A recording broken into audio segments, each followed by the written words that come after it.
Welcome to Vox Scream, a Kill Team podcast where we aim to help players of all skill levels supercharge their game and separate the signal from the noise. I'm Mark Meyer, joined by Kill Team heavyweights George Pratt and Joe Gallo. We're coming to you from the Triangle region in North Carolina. Thanks for listening and enjoy the show.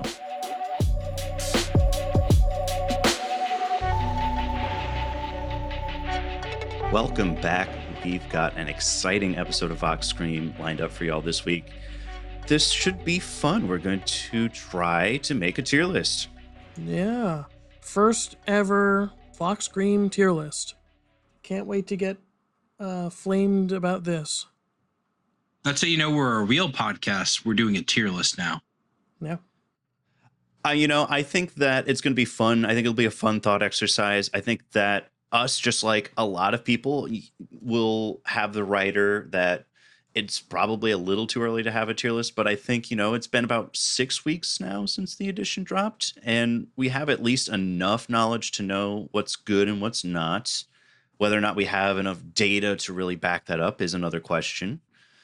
And it's also, I think it's an interesting time to do a tier list. We've got the World Championship coming up this weekend, so it'll be interesting to see which teams that are at the top of our list do well and which teams that are at the bottom of our tier list end up causing a ruckus, or if they're even going to show up.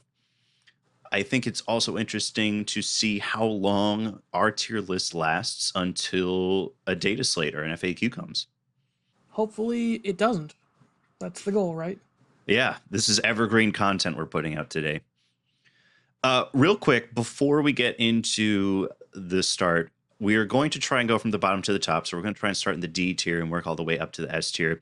I think it would be helpful for not only the listeners, but also each other to talk a little bit about our philosophies behind tier lists, because in our little pregame discussion, it seems like George and I might have a little bit of a different approach. And another peek behind the curtain for everyone listening at home, we each individually created a tier list earlier this week. And we've shared it in our group chat to try and get a better idea of where we're at with one another. And it's interesting because I think that after knowing the difference in our philosophies, George, I think that it makes sense where the discrepancies between you and I specifically are coming through. So myself, when I made my personal tier list, I kind of look at it as the tiers are their own division. What the definition for each tier between like S and D is a little bit more difficult for me to pin down. But my thought is that I am going to order all of the teams in a tier in the order that I think they're in. But if they're in a tier with one another, I kind of think that there's an argument to be made that one could be better than the other. So, for example, looking at my D tier, I've got, amongst a few other teams, I've got the Navy Breachers and the Pathfinders both down there. We could talk about whether that's right or wrong in a minute, but my thought is it's like it doesn't necessarily matter as much which one I have above the other. It's more important that they're both in the same tier to me. What are your thoughts between the two of you guys about your approach to making a tier list? My goal was to not particularly hurt people's opinions, but genuinely kind of put the game into two tiers of play, because what the summation I've gotten from the last, 2, or I guess we're on a month and a half. Yeah, roughly. Of play, something like that. Mm-hmm. Was that the way things have shaken out, like based on tournament data and based on what we've seen in the meta, is there's two tiers to this game right now. And the usefulness of the tier list is to distinguish those two tiers right now. And I think this is actually helpful in understanding, like, going into a tournament setting of, like, specifically everything for me that is A and S can play together in somewhat level of harmony without there being too much of a gap between the two of them. And anything B and below could also do the same thing. But the minute you start stepping into games as a C tier team into like an A or an S tier team, you're going to feel like you're terrible at the game, when in reality, it's not the case. It's just because the way the rules have been designed that those A and those S tier teams are just so far above the B, C, and D tier teams for me that you feel like you're going to be playing two different games. And specifically, if you only play B, C, and D tier teams for me, you're going to feel like the game is pretty well balanced because from those levels and below, it basically is. And it's just those teams that are in the top tier. Even like I would say, I think if you even take out the S tier teams and play all the A tier teams that I put in there against each other, you'll probably find there are a few things here and there that are a little that need to probably be changed. But for the most part, you won't feel like that the rules was what was leaning on your giving you victory. And the S tier teams in their own class all have something fundamental about them that are just unfair and have very little counterplay to. Yeah, I think that's helpful to know. And I similarly felt like when I was looking at my tier list, I do feel like the power level of like what I put in S tier and A tier was certainly much higher than the difference between like S and A tier teams into like B tier teams in the previous edition. I agree. What about you, George? My philosophy for creating a tier list is that given a hypothetical average player, if they were to go up against another hypothetical average player, like the differences in between the teams will make the difference between who wins or loses. And so that to me is what the differentiator between the different power levels of a team. So how likely are they to win any given spread of matches, not any individual match? Yeah, I think that that's a fantastic philosophy. Without any further ado, let's dig into it and let's ask ourselves the question here because it looked like looking at our preliminary tier list, we each had a different answer. What's the worst team in the game? Ooh, I think it's Kazakin. Tell me why. Because everything they want to do requires their opponent to not be in cover, which if you're playing against a bad opponent is fine, and if you're playing against a good opponent means you have to be within 2 inches, and they're all shit in melee. Yeah, I'm also pretty low on Kazarkin. Joe, you were a little bit higher on Kazarkin. Is there anything you want to throw in there to sway us the other way? Yeah, I think their flexibility is kind of the key thing for me. Being able to flex into so many different things, and it would not shock me if, and I this goes to like general philosophy for this tier list too. A good player I really think can pilot these guys to like some high level like tournament play results specifically because of the power of their weapons. And I think a lot of their like weaknesses come down to the way like the attack ops are designed right now. What tac ops can they take? They have Recon and Seek, I think. Hmm. But I also don't think that they have powerful weapons. Like they can take some gunners, but like all of their rule synergy says your opponent must not be in cover, and the only way to guarantee that rule synergy is to be within 2 inches of them. Hell, they have a thing that gives them severe within 3 inches, a piece of equipment, but you need to be within 3 inches. Like that's just their game plan is be up in your opponent's face. But they're a shooting team with no melee specialists except for their leader, and they want to be up in their opponent's face. We've seen this with Exaction Squad last edition. It's not a winning strategy, especially when you just have bolters. We talked about this a little bit last week about how there is basically like a whole class of teams that were like somewhere between like good and great in the last edition that were really, really hurt by the nerf to plasma, where that was just such a pillar of the team's power. And similarly, what I have currently as the worst team in the game is the Navy Breachers. Same sort of thing where it's a team that doesn't have as much strength in their guns as they used to. I do think that they have some good, play still with Breach and Clear with the sort of wholesale shift away from GA units. I think they still have some strength, but it's a team that I have a hard time seeing really go into a lot of matchups and, say that they are operating from a position of strength. Yeah, and I agree with that. And I was wrong. Kazarkin have security and seek and destroy. So they have like contain, and that's about it. That's certainly a harder boat to, take up river as opposed to having recon. I'll be interested to see, like, once we're done placing all of these teams, like, what is the lowest a team is on the tier list that has access to recon, which at this point kind of seems to be unanimously the best tac op deck. Yeah. And I have a hard time disagreeing that breachers are not in a good spot. I'm happy to put them in D tier as well.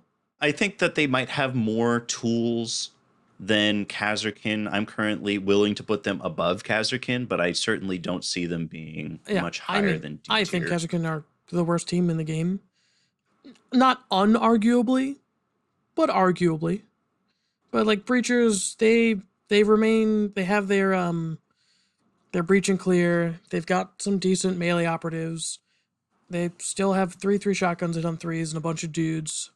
It's just their game plan hasn't really evolved. And I like that they have these unique rules that make them better on Into the Dark. and Brace for Counteract got worse, which I think is a really big thing. So they lost their 8 wound equipment, and then their thing that made them really, really hard to kill only works on 4 damage or more. Which, I mean, does it work for everything or just... Yeah, it works for everything. So it's a straight damage reduction.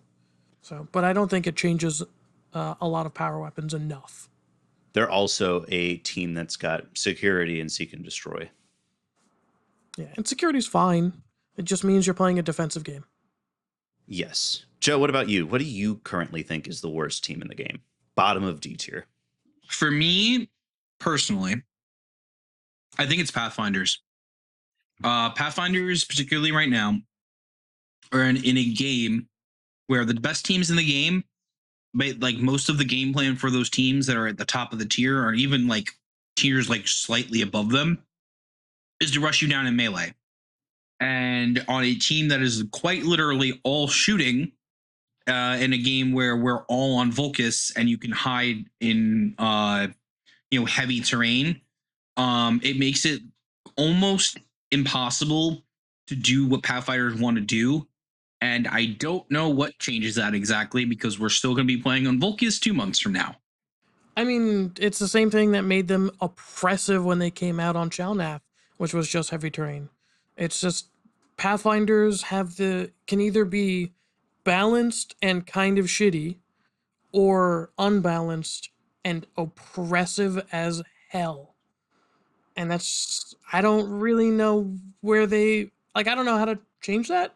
Yeah, exactly. I mean, I think that's like the primary problem, right? Is that when you design a team completely around shooting, you either have to make them insane, like completely insane at shooting and like basically immune to melee, or you don't, and then they're just bad.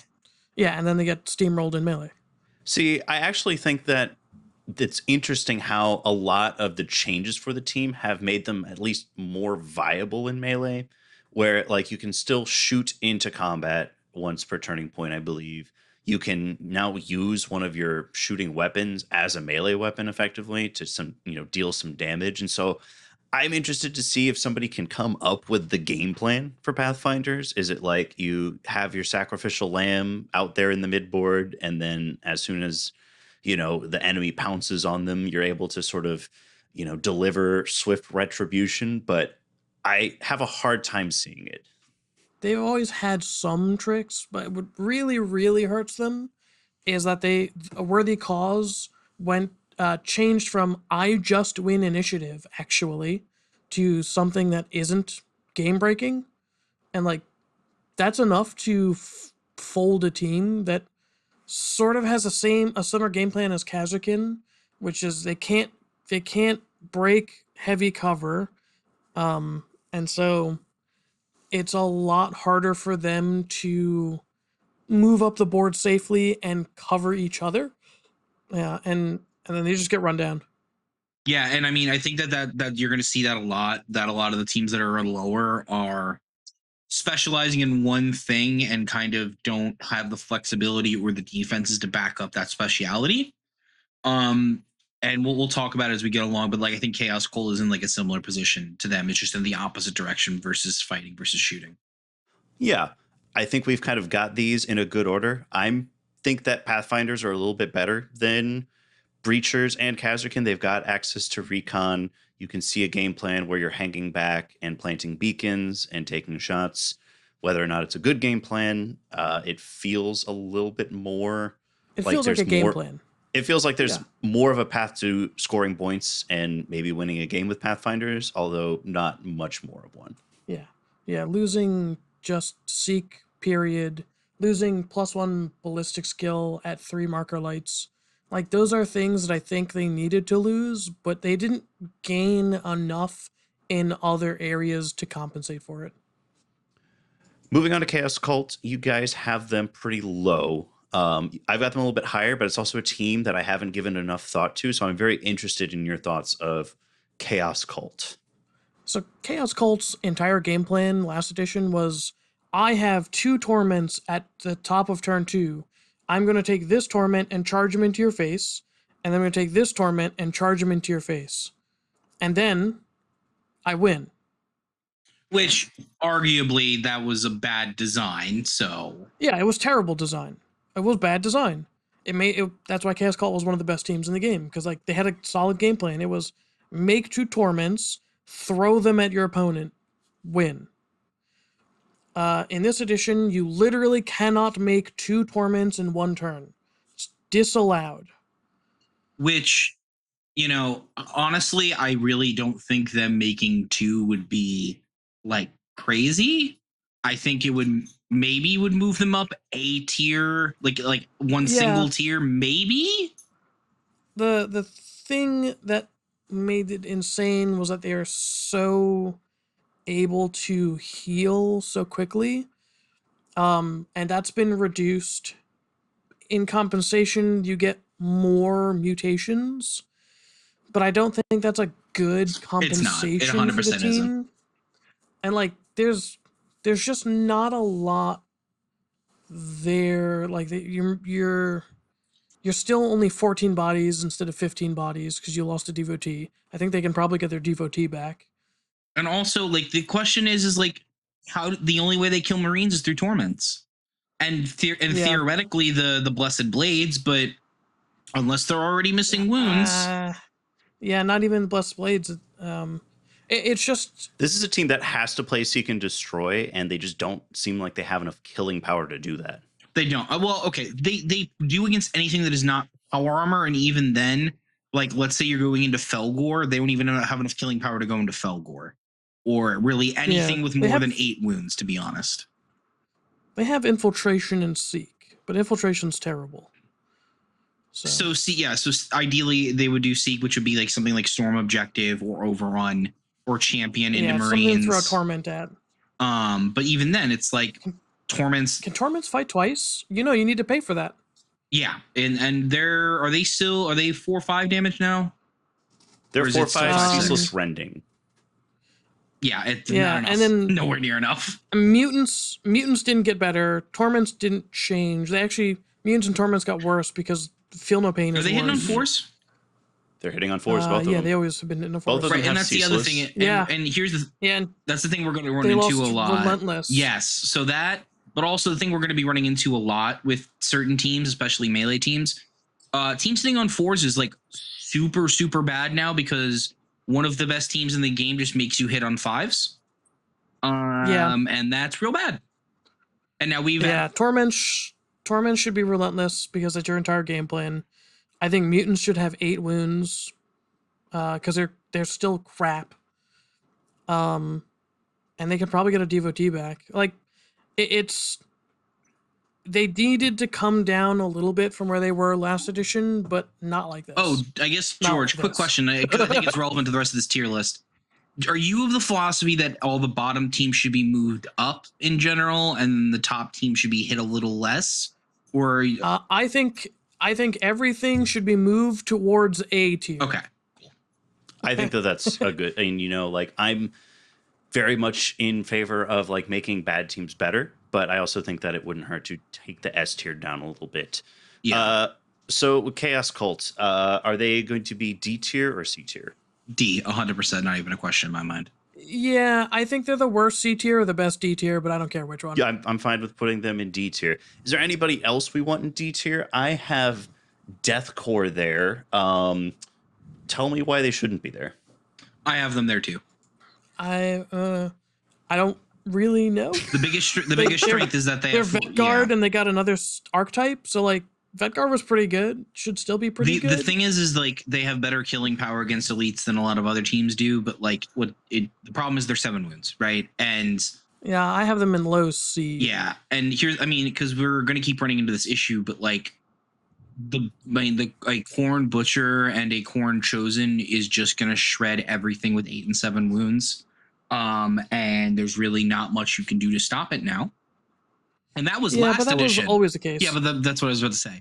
Is that was last edition. Now we've added 15 more tools to their toolbox, making that even worse.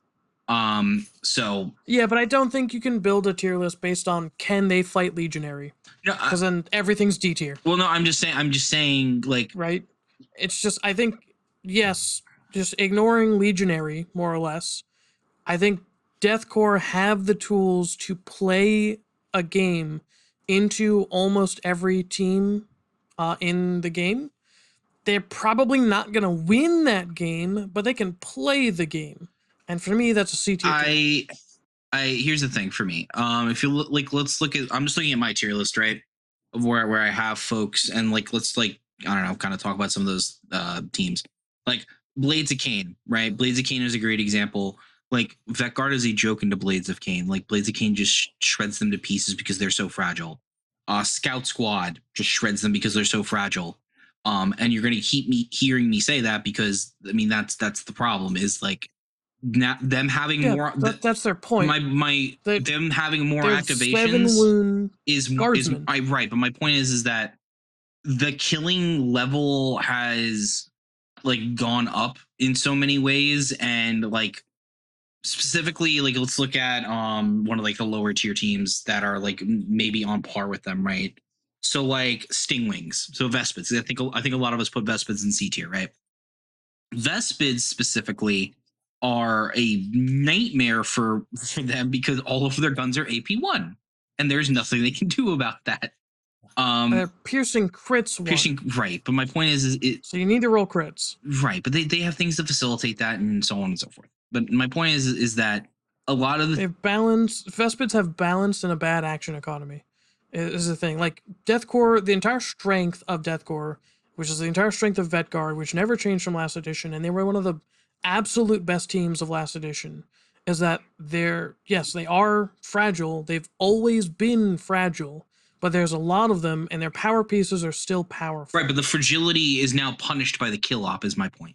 I don't think that that's true. I think that having played into teams that have like 12 plus models, I think that the way that the breakpoints are in the kill op certainly don't hurt as bad as you think they do. Would you both agree that their primary play style was sacrifice body for points most of last edition?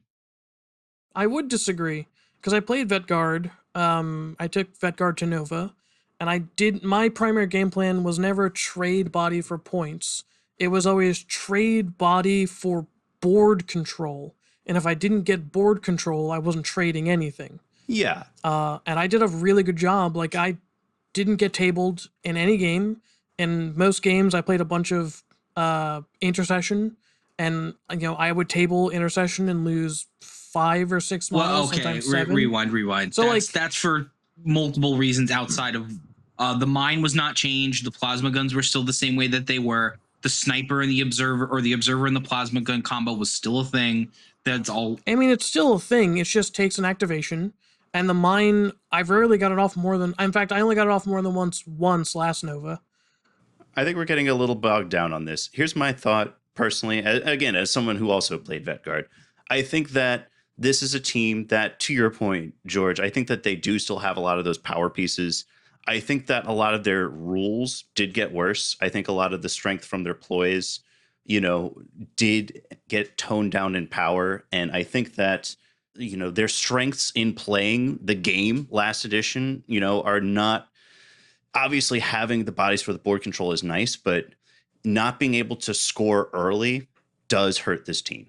I don't think that there's much of a... I think we're kind of very close on them. It's really a matter of if they're in the, are they a D tier team? Are they a C tier team?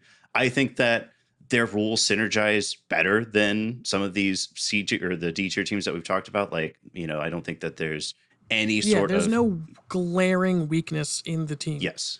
It's just the inability to score early is the thing that hurts them the most and brings them from what I think are warranted changes to the team that do make them a little worse.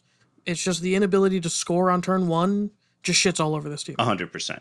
I'm fine with having them right now at the bottom of C, and we can move them to D if the C tier looks like it's just much stronger than them. I've put Vespids in C tier. That was a unanimous decision looking across the board, like you said, Joe. Yeah, they have shit action economy.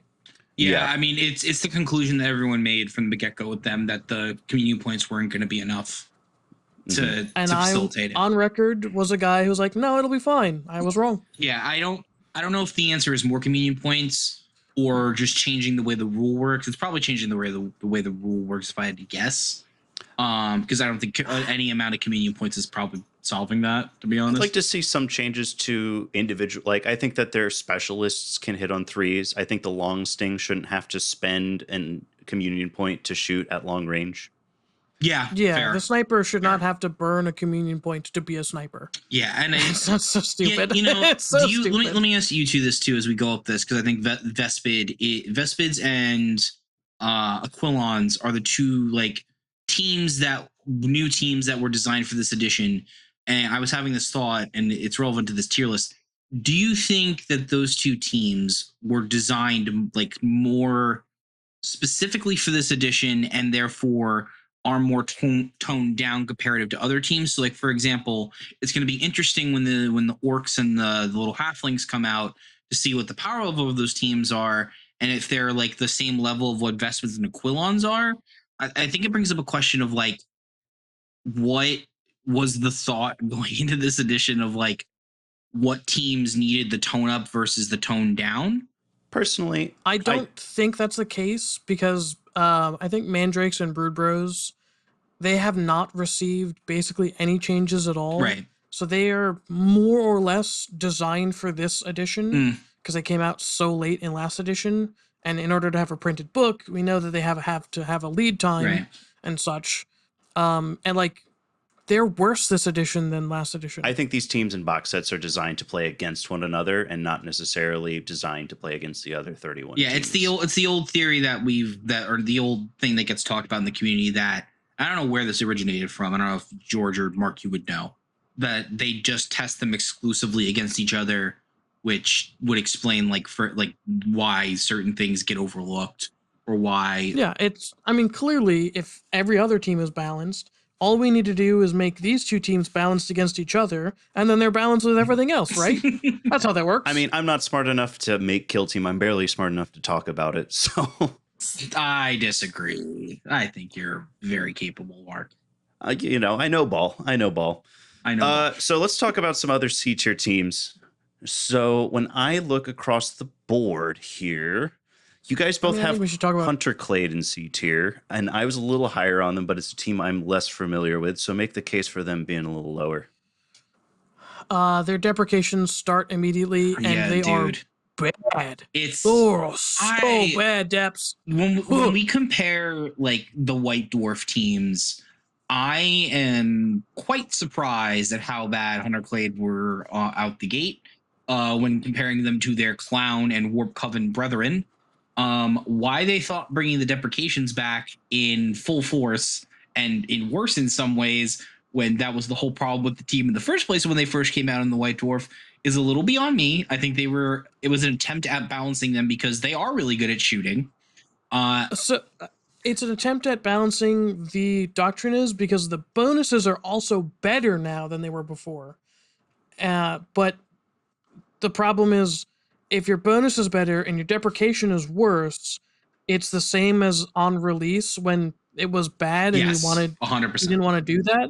So now you still don't want to do that, and now you can take one less Sicarian, I think, overall. Yes. And that was crucial to their game plan, was 5 Sicarians, because that's all of your melee power, and if you just have less melee power, that's bad. In fact, that was basically their blast weapon was Roststalkers, They had a 40 millimeter plus 1 inch blast. Yeah, that's that was funny. their blast weapon. That's funny. I am a little, to put on my tinfoil hat a little bit. I suspect, since the White Dwarf teams will be on the way out here soon, I will suspect that within the next 2 boxes we will likely get something AdMech related. That will probably be the nuts and might explain why these guys may have gotten the shaft. I just think I think the design space for Hunterclade was bad in White Dwarf, and when they were going to update all those White Dwarf teams, they did Void Dancers first because nothing needed to change, and then they did Hunterclade, and they're like, this is a team, it didn't change, we just made it worse, and then they went to Warp Coven and went, this needs to change, and boy did they change it. Yeah, I think that actually kind of explains.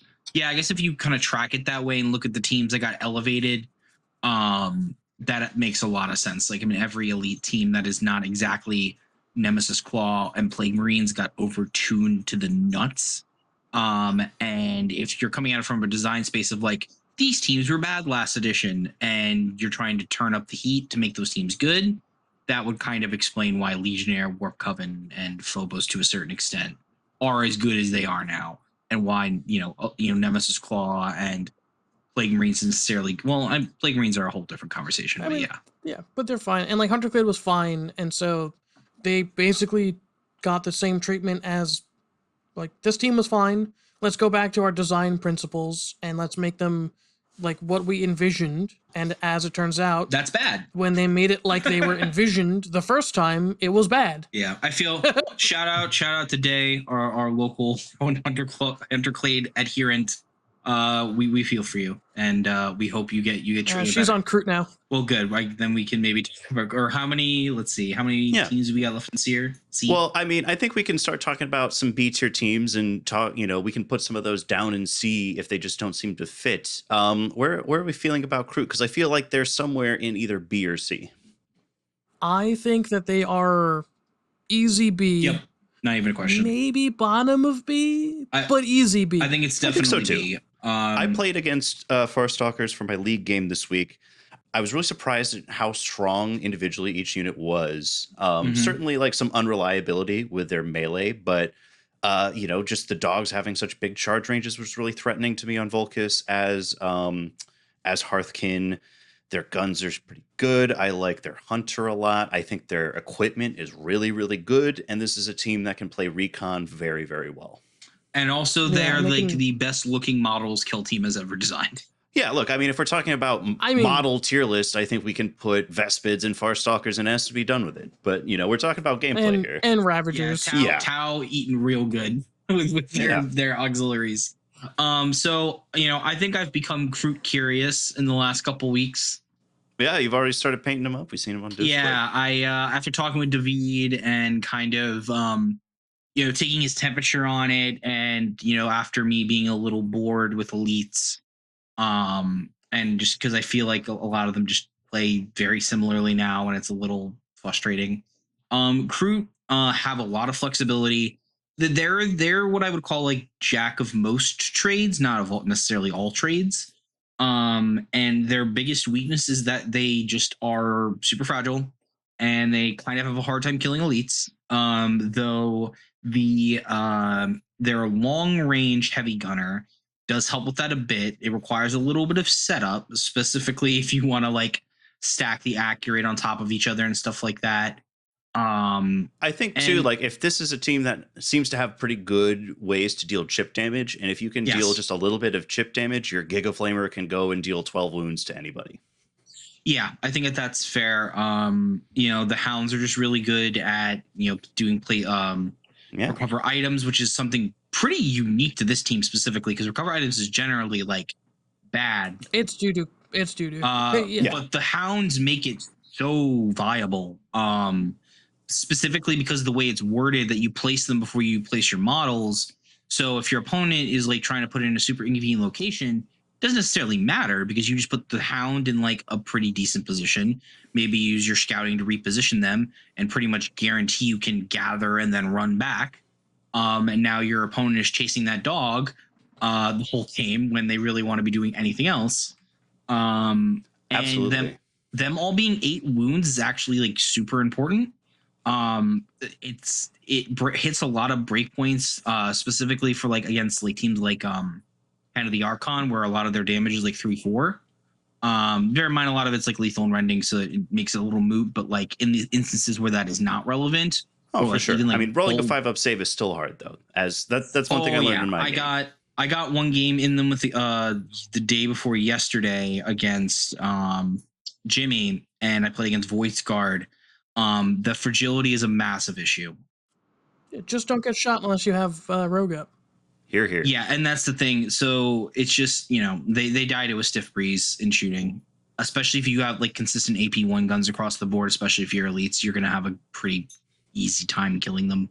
I want to talk about 2 teams that I think are at a similar power level. I'm interested because I think that Brood Brothers and Wyrmblade are very close to each other on the tier list. I think that they're either like right before or like right after Farstalkers. What do you guys think about that? Brood is solid. I disagree. I think they are very far apart on the tier list. Yeah, I think Brood Bros are pretty upper end of B, and I think Wyrmblade is in C tier. I think that they have similar strengths. I think that the Wyrmblade ploys are really good. What tac ops do they have access to? Probably infiltration and recon. No, actually, maybe infiltration, seek, and destroy. That's it is infiltration and seek. Yeah, which is not tough. Good. I mean, that is the same combination that Brood Brothers have infiltration and I think security. Yes, they do have security and infiltration. Which contain is just better than anything that they could take. Yeah, I think what really separates them is that Wyrmblade are less individually capable than any individual operative on Brood Bros. Yeah. Mm-hmm. I do think that the Keller morph was such a stalwart last edition, and him losing indirect and just getting seat like is certainly, a difficult thing to reconcile on Vulcus. Yeah, and because I played a little bit of Wyrmblade, and the heroes are interesting, and they are cool, and they are powerful, and they are fragile. They are very fragile. They're 9 wounds, 4-up save. And unless you're incredibly lucky with that 4-up save, they're going to get shot to pieces at some point. There's plenty of melee models that can just walk up to you and just hit you for 9 damage. And what separates them, what I think the gulf is so vast between them, is that Brood Bros have an answer to every problem that can be laid before them, while Wyrmblade sort of have to play the same game plan into everything, whether it's optimal or not. Yeah, I get that. I know that their heavy gunners did lose some power. I think they went from suspensor systems down to heavy dash. Joe, do you think that they should be in B tier, or do you think they should be like top of C? See, the problem is that we've kind of already touched on it. The heroes got weaker, and that was kind of the big strength of the team. And in a lot of ways, Wyrmblade is just a worse version of Brood. If you compare models 1-to-1, like George said, the models are just overall worse than what any Brood Brother model can do theoretically. And specifically, their combination of tac ops is just bad. Infiltration is a really, really hard for them to score. Yeah, seek and destroy is really, really hard for them to score. And while I do think that their ploys are good, I think that they still have the thing where they can get obscuring through light terrain. That's just, you can still shoot them now. That's the thing.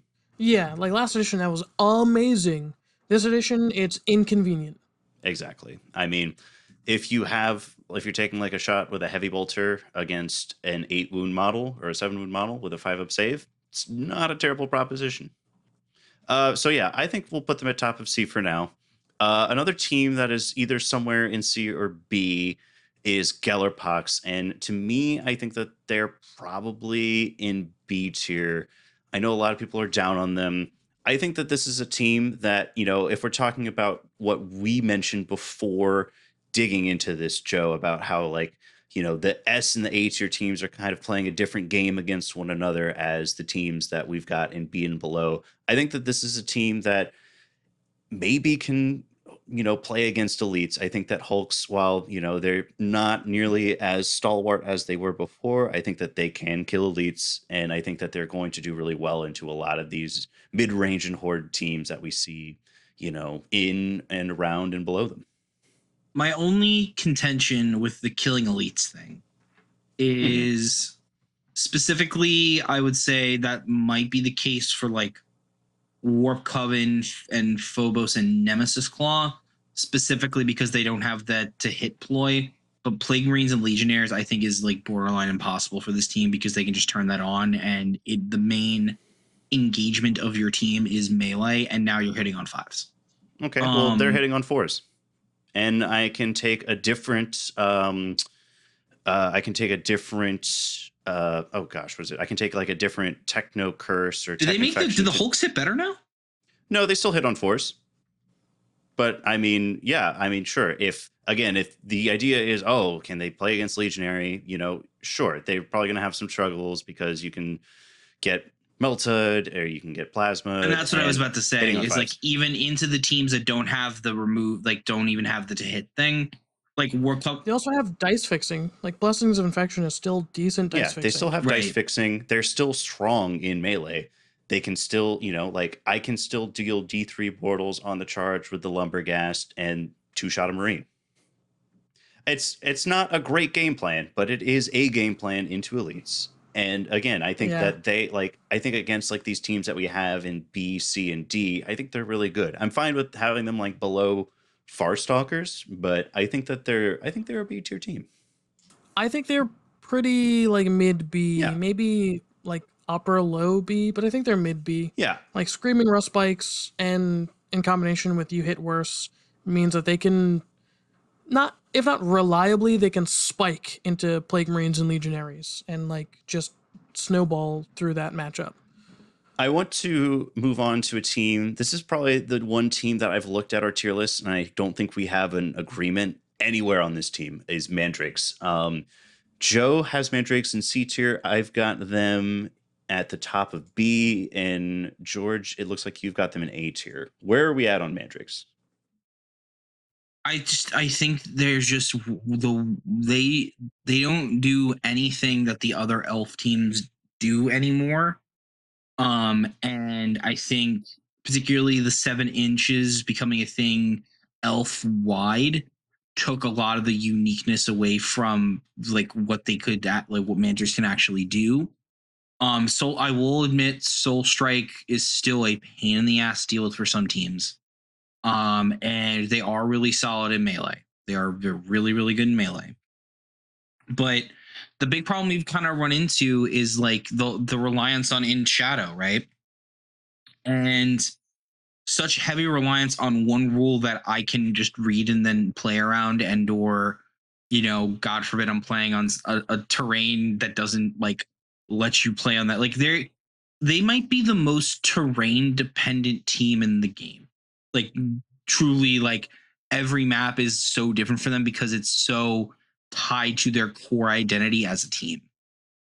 Yeah, well, I mean, what is good about it is that in shadow requires you to be within an inch horizontally, or not above heavy terrain, but within an inch of heavy terrain. And the current terrain is Volcus, which is heavy. There's no nonsense in Into the Dark where you have to be within 1 inch of a pillar.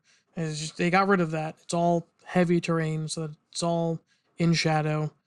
I think Mandrakes are an A tier because while I do think they are the worst elf team, I do still think they are very strong. They have excellent shooting. They're decent damage at 3-4, and they mess up opponents' saves, so everyone saves worse against them. So their damage output is higher than it looks on paper. They have great melee across the board. They have some tempo they have a lot of tempo fuckery to mess up with your opponent's tempo. Like, they basically haven't changed. I think they were an A tier last edition. I think they're an A tier this edition. Nothing about them has changed. Nothing about their game plan has changed. Nothing about the rules have changed the way that they're going to play. They've always been a turn 1 setup, turn 2 kill things, and then turn 3, 4 play the mission team. So like nothing about them changed. They were A tier, they're still A tier. What's the tech op decks they have? Infiltration, recon. Yeah, this is a team I think that can continue to play recon really well. And this is something that we can talk about now too. I think it's fair to say that Mandrakes are the worst elf team. I don't think that that's something we all disagree on. There is incongruity here because, for yourself, for example, George, you've got them in A tier, but you've got Blades of Cain, which in theory you think is a better team, in B tier. Same thing with you, Joe. Or actually, Joe, you're the only one who has them as the worst elf team because you've got Blades higher than them. I've got Blades, I think, in where did I put Blades of Cain? I put Blades of Cain at the top of C, but I think they could easily be a B tier team, and I've got Mandrakes at the top. Yeah, I'll be honest with you, I didn't order them, so that's the reason why. Oh, that's fair. Yeah, I did order them. I think Blades of Cain are a better team than Mandrakes, but I also think that in order for Blades to be a better team in the hands of any player than Mandrakes, that player needs to be a Blades of Cain specialist. And so in the hands of Johnny Kill Team, Blades are going to be a worse team. Like 10 times out of 10 if they just pick up one or the other. Whereas Mandrakes, I think it is easier to counterplay Mandrakes, but it's also easier for a new player to do well with them. I think that that's a very, very good point. Yep. Agreed. So maybe the solution here right now, we've got Mandrakes like a little higher in B. What's like of the teams we've got right now in B, who's at the top of B? Do you think? I mean, Brood if Brothers, you put Mandrakes in B, it's going to be Mandrakes, but I still think they're an A-tier team. That's fair. I'm fine with having them at the top of B. I think that I could see that. I think that they are better than most of those teams, except maybe Brood Brothers. But again, my thought is that if they're in the same tier, there's the argument that one could be better than the other. Top of B for me should be Commando. This is another one. I think Commandos are an A-tier team. I think Commandos are an A-tier team. I think they are towards the bottom of A-tier. I think that Commandos are still an extremely flexible team, and they have an extremely strong game plan. I think that this is, sure, they've got, infiltration and seek and destroy, I think, but this team rocks infiltration. Yeah, they have a grot. They just auto-score gather surveillance. Put them on anything other than Volcus, I think you would all agree they're in B tier. No, I disagree. I think if you put them on any terrain at all, they're A tier. I think that they're still good on Into the Dark because you can put some stuff out. Like the thing is with Into the Dark is, they can charge on conceals, they can hug walls, you can put barricades down pretty much anywhere on your side of the map now, and they can hug to that. I think that if you need more melee punch, take more boys than specialists, because all the boys get smoke and stun grenades for free. So they have a lot of utility. They're good in melee. They're good in shooting. They can charge from conceal, so they can charge, fight, be safe. I think their best operative is their comms guy, because he gets a free mission action. He gets auto stun. He's got an 8-inch, auto stunning 2 wound dealing pistol. And I mean, you're going to take the stocks, solid. And so it's a 12-inch auto stunning pistol. Yeah, exactly. And they have a thing that makes their pistols more range for some reason. Yeah. The team's just solid across the board. It doesn't really have bad matchups. Besides everything in S tier. Yeah, I think this is one of the best points teams in the game. Yeah, I think Commandos are a hands down, no argument. Yeah. I mean, I'm totally fine with them being like, if not the bottom, towards the bottom of A though, because, they have a very specific game plan, but it can be enough to, score a win against some of the best teams.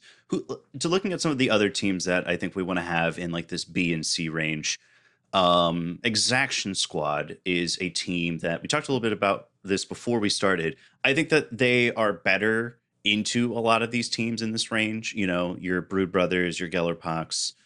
But I think that they're going to have a harder time like fighting up into the better teams. So it looks like I think we've got them pretty much all in B. It looks like you've got them in C, Joe. Make the argument for them being in C. So for me, I had them in C, particularly just because of the way that the game is designed right now. And specifically, I'm looking at my tier list because I'm trying to compare and contrast here. While you do that, I'll vamp. I have them in B specifically because of the way the game is designed now. It's a slower, more defensive game, and that's always been their game plan. They've always wanted to play slow. They've always wanted to play defensively. They've always wanted to put the gas on turn 3 instead of turn 2, like most teams. And so I think with the way that the new crit ops work and how tac ops, you basically can't do anything. Turn 1, that just plays into their playstyle more than it did last edition. Oh, here Which is why I think that they're higher. I gotcha. I remember why I put them in C, because I believe, because specifically it was not the way they're designed. It's the way that the meta is. So I think if elites like snapped your fingers and they went away, I think this team would probably be A tier, because they are just so good at dealing with hordes in like most mid range. And that's just not what most tables are seeing. So they just kind of fold when anything that's like 10 wounds or above kind of comes knocking at their door. With the exception of like probably scouts, but even scouts is like kind of hard for them to deal with. To me, this kind of says bottom of B, and I think the reason is because I had a hard time putting them somewhere specifically in the tier, because again, the problem is they're better than the teams in the tier, but they can't play up as well. I think it's the same sort of thing as Gellerpox, where they do really well into these like mid-range and horde teams currently, but they're just, playing up is hard, and I think it's harder for them than a lot of the teams we got above them. Yep, agreed. That makes sense. I think we're definitely getting into the A tier teams now. I think Aquilons, we got to place them, and Scouts. Aquilons are B, Scouts are B. I feel the most authoritative on the Scouts. I think that's fair. I think that they're, again, one of these really strong mid-range teams, very good into a lot of, I mean, here's the thing. I know people are going to hate me for saying this. Just give them the body back. That's all they need. Yeah, I don't know why they went back to 9 bodies. I think they should have just had the body, and like that'd have been fine. Just give them the body. The knives have been fixed. They will be perfectly solid at the top of B if you give them the extra body back. And because they made the sergeant literally what he should have been from the beginning. I will say, if you're playing scouts and you're playing exclusively 7 to 8 wound teams, you're gonna feel like a god because of the shotguns. But other than that, even into mid-range teams, they struggle. Where do you think they go at in B? Are they smack dab in the middle of B? That's where I also have them. Are they above Gellerpox? Are they below Gellerpox? They are above Gellerpox, because 2 pumps of a shotgun will put a Gellerpox below 10 wounds. So maybe I think that the feel no pain. I think that the feel no pain needs to be on a 4-up for pretty much every team. Yeah, I don't know why that's not. I think it's good against small arms fire, like 3 and 4 damage guns, which it should be. Mm-hmm. But I don't know why the Plague Marines have it on 4, but like nobody else has it on 4s. It's very weird. I mean, to me, that speaks of like where design is going rather than where it's been. Agreed. Aquilons. Great. They're probably like the 2nd or 3rd best elite killers in the game, and they struggle with everything else. So smack dab middle of B. Yeah, I've been playing a bunch of Aquilons as hand, and I have never not tabled the Aquilons as hand. I will say specifically hand is very good at dealing with 8 to 7 wound teams, but you're also correct. Yeah. And it's just that I think it's coloring my view of Aquilons, because I do think that they play much better into elite teams than they do into elf teams. Because I have them in C, but I think that's probably elf bias rather than anything about the Aquilons. Yeah, no, it 100% is, because I just think, all of, so specifically like the whole thing in Aquilons is like, don't move up the board, don't play into their game. And to speak to your point, George, elves are like particularly okay with that, because they just have the extra movement to make up not playing up for a turn, and can just get into your face out of nowhere. And that's kind of Aquilon's whole plan. And most elf teams just do that better. So that's why I think you feel that way, because you are just doing it that way, if that makes sense. Yeah, I think I am elf biased against Aquilons. But I wouldn't call it elf bias. I would call it like good team bias, because, having 7 inches just counteracts their whole game plan of being able to move up. Because if I'm able to stay within 3 inches of my drop zone effectively, and then after you've dropped all your guys, I can just move up and kill you, Is that biased? Move up and double kill. Yeah, and that's the thing. Yeah, move up and double kill because they have so many ways of doing 8 wounds specifically. You know, like I said, I wouldn't call that elf bias. I would just call that just like movement bias or something like that. Because I mean, you can make the same argument for Phobos, right? Because they can just do the same thing. Yeah, I think I'm happy to be wrong in that they're probably in B tier and not C tier. I'm going to put them above Galerpox, below Scouts for now. Yeah, that's fair. What about the Blooded? Blooded belong at the top of B, most likely. I put them at A, but I have changed my mind. I kind of think that they're in B tier with, you know, the likes of Brood Brothers, and I do think they are better than Mandrakes. Yeah, I think they're pretty high up in B. I have them pretty mid B, but I think I'm wrong, and I think they're pretty fine in high B. The fact that they can just get Relentless on like most of their stuff and then also retain on top of that with Blooded tokens can get quite out of hand quite quickly if you don't like start tamping down their guys. Yeah. Yeah, I think that they're probably the best of like these big horde teams currently. Yeah, and they're probably the second best elite killers in the game. What about Star Striders? This is the last team that I'm looking at where I feel like I just don't know enough to really say something smart. Based on my limited knowledge of them, and I've played against them a good amount, they're probably somewhere between, like in the middle of B. Yeah, I think I have never figured out how to play Star Striders, but I have played into Star Striders a couple of times. And I have been caught out by some of their plays, but I've never been caught out by a Star Strider play more than once. So like once they've used a trick against me, I don't fall for that trick again. And then they sort of just get more and more countered the more knowledge you have into them. So, and I don't think that has changed any in this edition. So I think they're George, are you saying because so few people play this team that they're potentially being boosted by minimal knowledge of this team? Yeah. And I 100% agree with you because I have played against these guys maybe 5 times total. Yeah, I've got certainly 5 or less games against them across all the editions. I'm going to put them below Mandrakes. I'm also moving Brood Brothers up above Mandrakes. I think that Brood Brothers are a little more flexible. All right, let's dig into some A tier teams. Above the Commandos, I think we need to talk about the Hernken Jaegers. I think that's the next team for us. Yeah, the Jaegers are solid, hardy, play the game well. They have pretty good answers into elites in terms of weapons. The mines are really annoying to deal with. Their dash ploy is insane.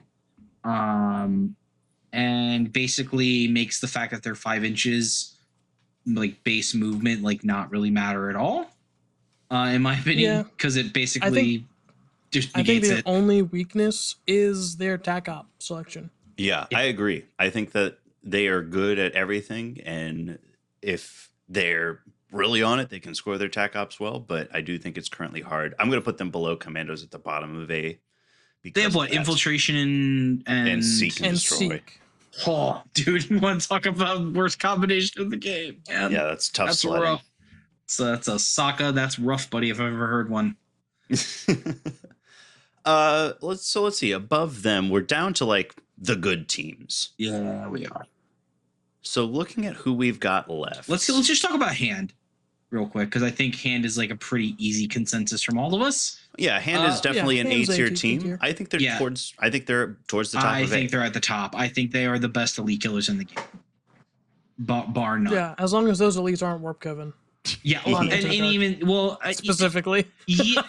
Yeah, fair. I mean, the only I guess I want to, because I actually just have this question.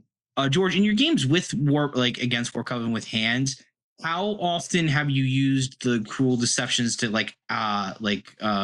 make their piercing immunity play go up in cost? Never, because it is only for firefight ploys. Oh, it is only firefight points. Okay. Yeah. So in my first game, I don't remember last edition. I didn't play them enough. But like I used it again with the thing that gives him the free dash and the flip order in my first game, and he did end up paying for that. So I, taxed him an additional CP on that capricious plan. And then in my game today, I just taxed command reroll, so he couldn't do that again. That's such a crazy thing. It's a firefight ploy. That's hilarious, actually. Amazing. The reason I asked is just because I'm actually going to be playing a hand in my next 2 league games, because I just want to. I started off my first. Super fun. Yeah, they're super fun, and like I said, I just really want to play anything other than elites. God, they're so boring. They've become so samey. It's crazy. But yeah, I think hand are the best elite killers in the game. I think they take the most advantage of that 7-inch movement. They get not blooded tokens, pain tokens so consistently now. They might have the dumbest bird in the game, because they're just able to just kick a guy invisibility and just say, "Hey, bud, here's some chip damage. Just kind of deal with that." And I think I have never shot the bird. Really? No, yeah, it's always better if you can shoot someone in light cover. Just try and kill them with a shard carbine. Well, I mean, I always make the assumption that nobody's going to be stupid enough to step into light cover unless they're like uber protected, or at least think they are. So you'd be surprised on Vulcus terrain. Vantage is light, and so people will walk onto a vantage, assume that they're obscured and in cover, and then you walk over and say, "You're, seek light. You're not obscured." Okay. Yeah. So like, there's ways to just engineer that. Sure. Yeah, I guess that's fair. But yeah, I mean, their operas are just all solid. I mean, like the Crimson Duelist is such a good melee model. The Flayer is surprisingly tanky in melee. The Warriors are crazy now. I actually have gone out of my way to drop heavy gunners who take an extra warrior into like 7 and 8 wound teams. Just because they're just so efficient at what they do. Yeah, I do the same. And I don't know if they're problematic, because we're kind of in the elite meta, but it would not shock me that if elites got the hammer real hard, that people start going, maybe hand shouldn't be as good at killing 7 and 8 wound models that they are really good at killing at. What do you mean all 9 of these models can double kill my team? What do you mean they all have 4 attacks with rending? I think we have to put salvagers right below hand for the time being. They're similarly good into elites. They've got a lot of the same kind of tricks with a lot of crits, seek light, grenades that hit on 3s. Don't know if you know that's pretty good, but pretty much anyone on that team can do that. Good. They might have the most access to AP, consistent AP in the game with that. Between that and the piercing crits guns on pretty much anybody you want. Yeah, and consistent access to accurate. See, and I think I want to kind of put a pin, not put a pin, but put like a asterisk onto into Salvager specifically. I do think if we see the piercing ploys go away for Warp Coven and Legionnaire, I bet you're going to see this team jump up to S tier. I already think Salvagers are an S tier team. I just think that, like Blades of Cain, the only way to get them at that level is to be a Salvagers specialist. And so your Johnny-come-latelys are never going to play Salvagers. I agree. I think that of all the teams here that are getting together collectively, I think Salvagers might be getting slept on the most, specifically because of the meta that we're in. I agree with you both. I think that this is an extremely strong team that is maybe being underrated by a lot of players, but I do think that they have clear weaknesses. A lot of the strength that they kind of accrued is it 5 inches related? Melee. Well, no, I think that honestly, the ploy the thing that they have on their warriors now that they used to have on all of their operatives was really, really strong. And basically, their weakness is getting dumpstered in melee. Yeah, this is a team that, with plasma knives can be good in melee against a lot of teams, but they also can just get kind of rolled in melee. Whereas before, inconsistent for sure. They're because that's the funny thing is they're really strong into elites, but let's talk about hand real quick into them. I mean, I think that the hand just kind of carves them up because there's more. They have about the same model count. They're really good in melee. They can get consistent access to APL3. They can get around their armor save really consistently with Rending and Lethal 5. And I think a lot of the non-elite teams kind of hit that category. And that's kind of why their win rate might not belie how good they are. And I think you have Felgor in your hand right now. Yeah, I think we need to talk about the Salvagers' nemesis, the Felgor Ravagers. I think they're right there in that same range, just really strong. Oh, Felgor is going to be a problem when elites get taken care of. Let me tell you. So here may be a hot take. Did Ravagers get buffed from last edition? It's not. I'm sorry, that's not a hot take. That's a lukewarm take. They absolutely fucking did. Are you kidding me?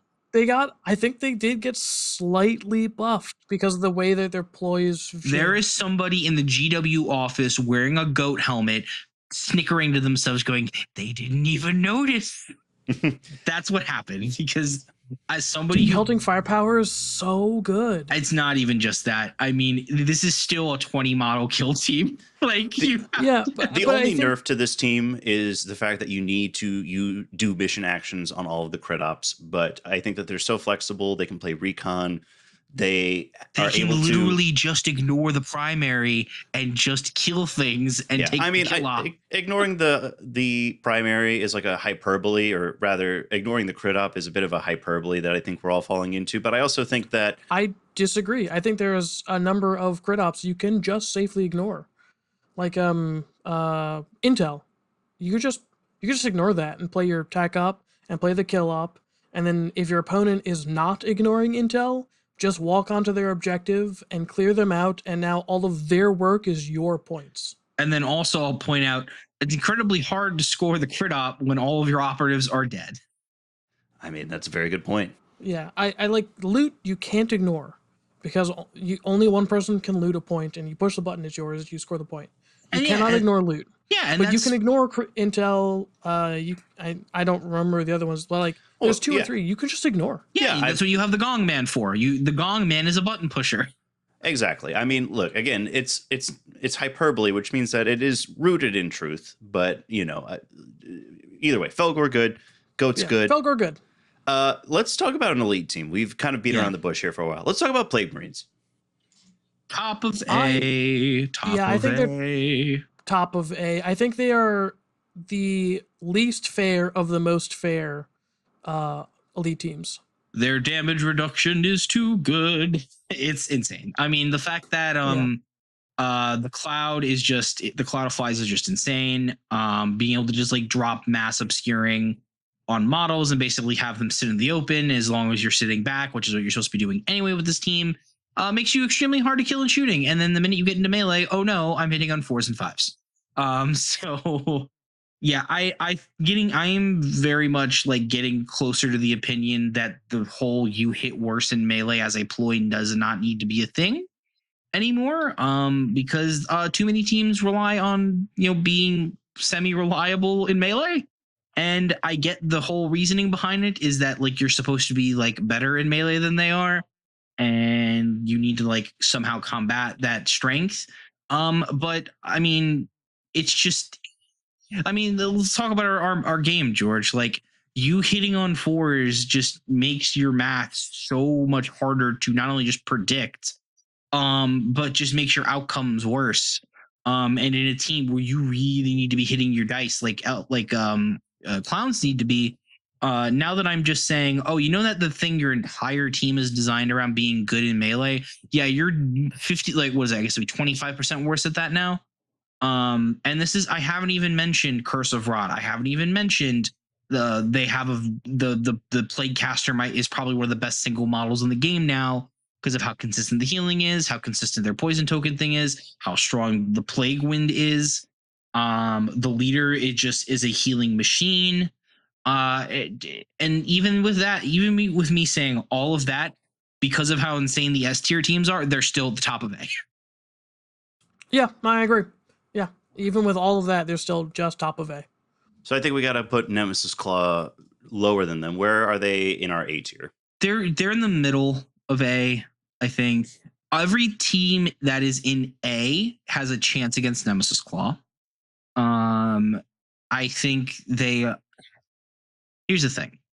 I have played this team pretty like dedicated, play this team since they came out. It hurts my heart to say this, but they are the worst elite team in the game. Again, Yeah, so they're And- only good and like a fair team. yes, and I wouldn't. They're still an A tier. I would not call them fair because there are some things that are. Let's put it this way. So if you're playing in Angels of Death into Nemesis Claw, and I just go, I have Relentless on my melted gun now. What do you do against that? Nothing. You die. Yeah, so listen, fair does not mean they don't have tricks. Fair means their tricks don't shut down entire teams. Yeah. Oh yeah. No. Like if Death of the False Emperor was like just ceaseless once per turn, it would be insane. And they would be an S tier. Because I think the main problems they have is their dice consistency is not as good as you would think it is. Because you're relying on the fact that you're doing any like wounds to your opponent. So the common play you'll do with them is, or like common play in general deal with them is you'll move them up, shoot them with a bolt pistol to chip the wounds off, and then shoot them with your real gun that you want to hit them with. Or you'll shoot them before you charge, so you can get the reroll if you don't have the D3 wound charge up ploy. And this makes sense to me. It's thematic. Like they are a nightmare against weak teams, and they have a hard time in the war of attrition against they're perfectly designed in that way. Yes, they are exactly as good as they should be into horde teams because they like killing weak people, and they struggle into other elites because they're actually competent opponents. So if they're the worst elite teams, do we put Phobos right above them? Phobos belongs in S. That, I think, is a hot take. I think Phobos are good. I think Phobos are being slept on. I think there's a lot of play with Phobos. I do not think Phobos are an S tier team. I think they are a good A tier team, but they are not S tier. I think your opinion is slightly colored, George, and I'm going to say this with absolute love to our community. We have not seen I would say outside of maybe Drew, we have not seen an extremely competent Phobos player in our community yet. And every time I have played into Phobos, no matter what team I'm playing between either edition, I've usually won. Because I do think Phobos are a very, very hard team to play. So I think that in combination with our personal experience within our own community, because Phobos is a very, very popular team in our community. It might be in the top 3 most popular teams played in our community in general. I think that in the hands of somebody at like the top, like global tiers, I think is where you really see like how much like that extra inch matters, how much those free mission actions matter.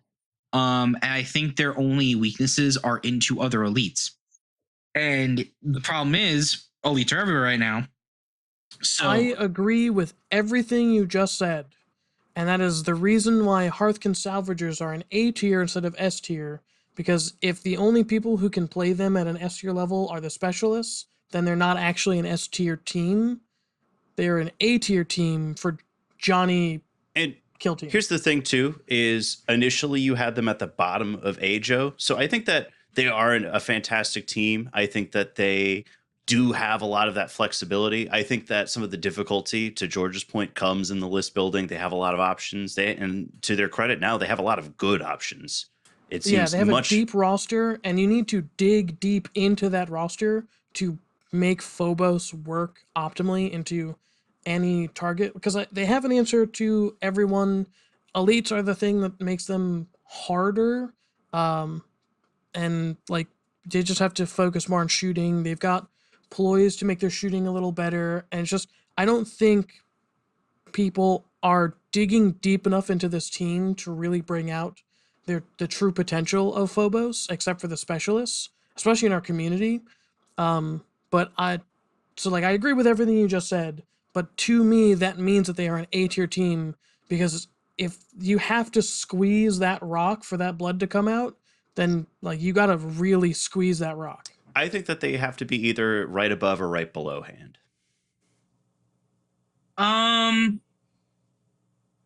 I would put them above hand. Do you think that they're better than Plague Marines? I think Plague Marine, I think they're better than Plague Marines. Okay, I think they're better into more of the field than Plague Marines are. Then they're at the top of A. 1,000%. Let's talk about Corsairs. Middle of A. They're real good, real scary. Man, oh man, the Birdman is so good now. It is crazy how much of a facelift that model got. Yeah. From absolute joke to, oh god, he does what? Yeah. Oh yeah. He is very good. Very, very good. They're probably third or second. I don't know which team I've said is second best at this point. They're really good at killing elites. They are good at killing elites. And like playing against bigger teams, like being able to counteract and give out extra APL with the Soul Weaver, that's really good right now. Healing with the Soul Weaver, really good. I don't care now. what people say. This is a 3 APL team. I'm sorry. Yeah. I don't. It's a 2.5 APL team because they can't do real 3 APL shit. Like they can't secure unless you're a the lot leader. Of double kills. Unless you're the leader. I'm going to put them above he's Salvagers because 3APL. I think they're a little bit easier to play than Salvagers. Yeah, I agree. Oh, But they're it's not a significantly true easier to 3 play APL than team. Salvagers. Salvagers require skill to play. I think Novitiates require skill to play too. Where do you guys think they fall? Oh yeah, I think I would put them. I think Novitiates might be an S tier team. They are. They're They're so good. They're so good. They just heal. You kill them and you shoot them and they don't die. Shooting is worthless into them unless you're with a piercing 2 gun, and even then don't miss. So you're just gonna heal them. So that means you need to fight them. And if your team can't fight Pathfinders, let's put it this way: then I'm kind of glad nobody is playing them in our meta right now. They're so good, and they outspeed elves, which is crazy. That's not your thing. Yes, Novitiates. I think they might be the worst S tier team. They're an S tier team. I think it's fine to have them at the bottom of S. That doesn't seem to be an unpopular opinion. This is a team that I want to see more and play more. And, you know, to that point, I'm a little upset that we're not seeing more of them, especially since we have like a Novitiate stalwart. You might be seeing more of them because I don't know if you remember a couple weeks ago, but I did that fun little kit bash project. Joe, I just expect you to play all the teams now. Well, I don't play. I mean, I really like my idea to make novitiates out of just a bunch of demons. I'm gonna really look into that. Please, it's gonna look so cool. I don't want to talk about more of George's horror projects. Let's talk about a team that George likes, though. Let's talk about the Void Dancer Troop. Clowns are fun. They're an A tier team. Yeah, they're also too good. The inch climb is ridiculous. Inch climb, ignore control range of enemy models. Like their ability to be where you need them to be is amazing. And it's also the reason that you can play the team because they're a melee team. Like their shooting is. I'm also going to tell you if you are a new community and it's all new players and you see somebody playing this team, I want you to sit down with them and make sure they measure their movements correctly, because I promise you, as with a lot of people who play elves, they're measuring wrong. They're good, but just make sure you're measuring right, folks. I think that they're somewhere around this Corsairs, Salvagers level. Where would you guys put them? I think they're better than Corsairs. Yeah, slightly above A. Okay, so right under Hand of the Archon, then that makes sense. Yeah, I would say, yeah. Okay, I think so we can kind of talk about these last two that I think it seems like there's some disagreements between us. I'm going to tee this up for you, Joe, because I think that out of all of your hot takes, this was the first one we saw. You had Hyrotech Circle as the best team in the game on your preliminary tier list. Yes, I do. And I did actually mean to do that. It is purely on the fucking nanomine, and that is literally it.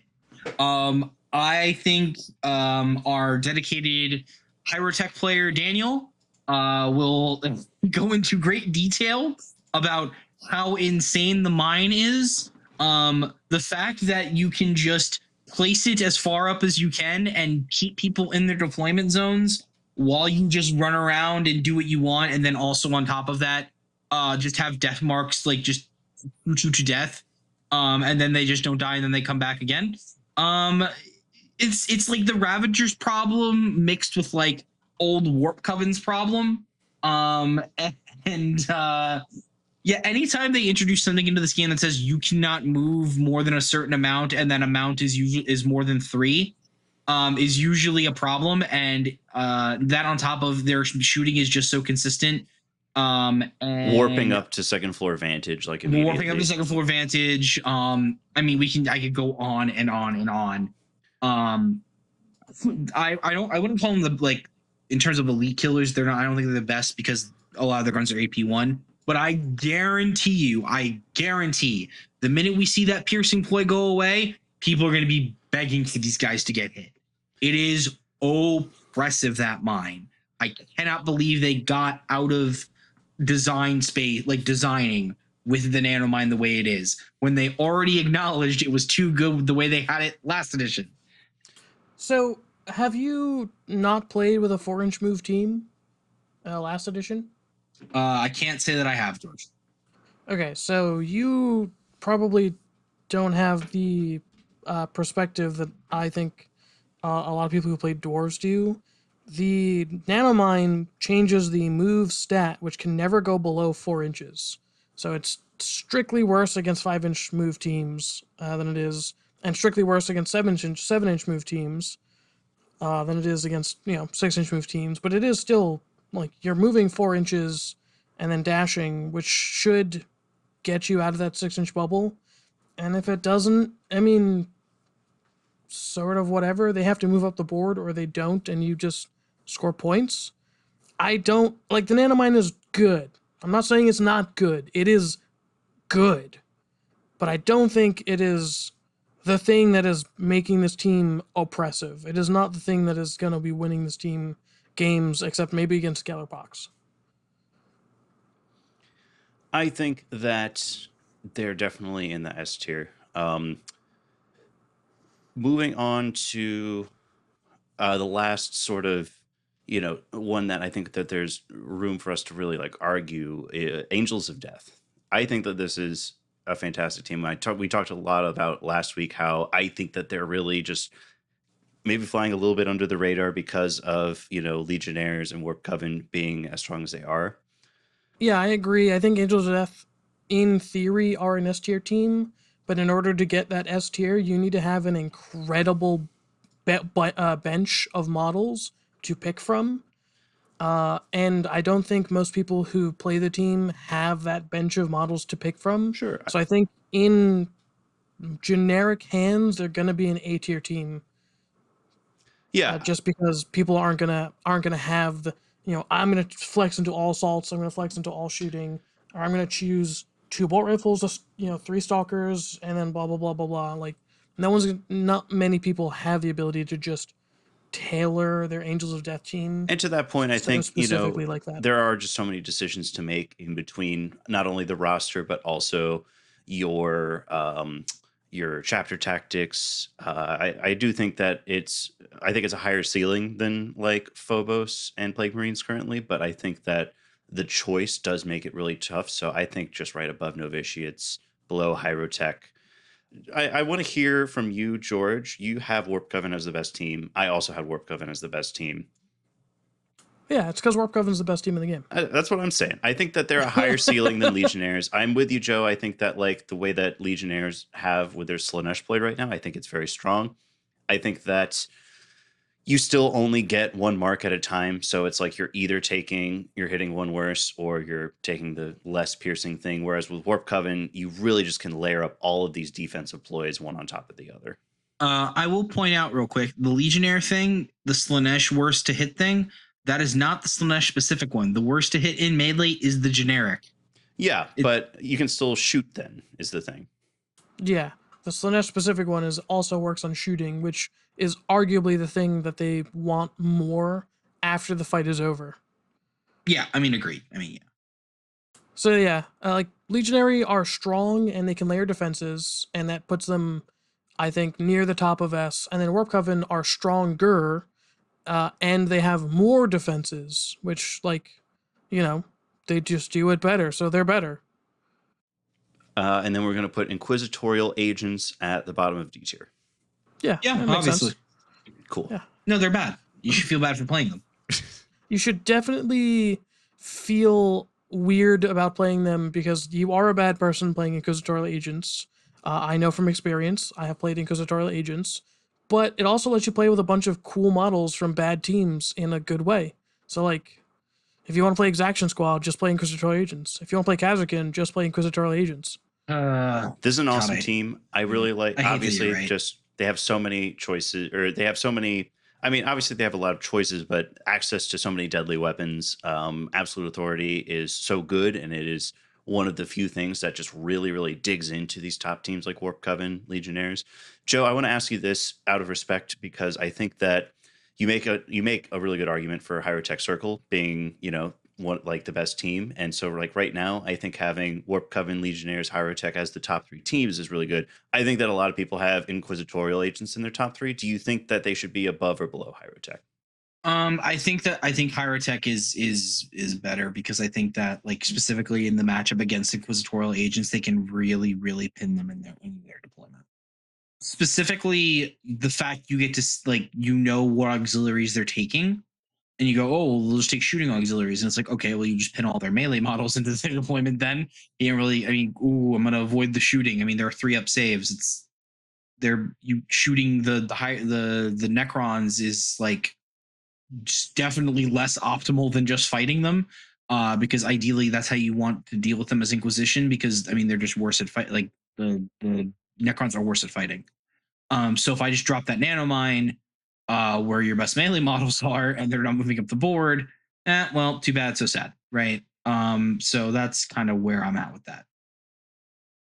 Yeah, I think I disagree with you, but I also don't think it matters that much. Yeah, again, to me, like they are all in the same tiers, so there are arguments for each of them to be better than one another. To me, that like if that is the way that we're doing this, I think that novitiates would be lower, but I also think that it's fine to have novitiates at the bottom of S in terms of like they have a lot of power in a relatively easy to drive frame. So, we got a really nice 90-minute crunchy podcast here. This is the final chance for you guys to review this and make any further arguments to move teams around. I'm pretty happy with where we've got all these teams at, though. Yeah, I'm happy with where everything's at as well. I find this acceptable, but I won't say I'm happy. I think I hate some of those, and I'm okay with some of them, and I don't think my brain is functioning at a level where I can make adequate suggestions. All right. Well, I mean, for me, it is Gellerpox is in the A through G tier, G for gross, and that's all I've got to say about that. We're hitting save and download, boys. We got this. Yeah. Oh, The yeah. very first Vox Scream tier list. Can't wait to hear about how much you all hate it. We're Vox screaming into the void, baby. Listen, if you, the listener, do not like this tier list, I also do not like this tier list. This is a tier list of compromise. But go ahead, leave a comment.